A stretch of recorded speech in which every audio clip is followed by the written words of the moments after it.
Oh, নমস্কাৰ। Exercise কৰে নেকি বাৰু? কিন্তু কুৱেশ্যনটো আহিব মোৰতো বিষ নাই, মোৰতো ৱেইটটো ঠিকে আছে, মই এক্সাৰচাইজ কৰিলেনো কি হ'ব? মইতো ডেইলি ঘৰৰ কাম কাজ কৰোঁৱে। এক্সাৰচাইজ আমি অকল ৱেইট লুজ কৰিবলৈ নকৰোঁ। The biggest myth is exercise আমি কৰিব লাগে যাতে আমাৰ মনটো ভালে থাকে, আমাৰ মুড এনহেন্স হয় যদি আমি ৰেগুলাৰ এক্সাৰচাইজ কৰোঁ। যিকোনো এক্সাৰচাইজ হ'ব পাৰে, খোজকাঢ়া বা ৰানিং বা চিৰি আপ ডাউন কৰা বা য়োগা, জুম্বা, পিলাটেছ, এনিথিং যোনটো আপুনি ভাল পায়। Even dance is a form of exercise. যদি টোপনি প্ৰব্লেম আছে, ৰেগুলাৰ শোৱাৰ আগতে অলপ মাইল্ড ৱাকিং কৰিব।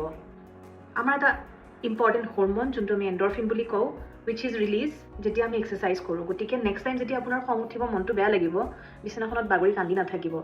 ট্ৰাই কৰিব যে অকণমান ওলাই যাওক আৰু যিমান পাৰে নিজৰ ফিজিকেল এক্টিভিটি এংগেজ হ'বলৈ চাব, যাতে সেই natural hormone endorphin is release.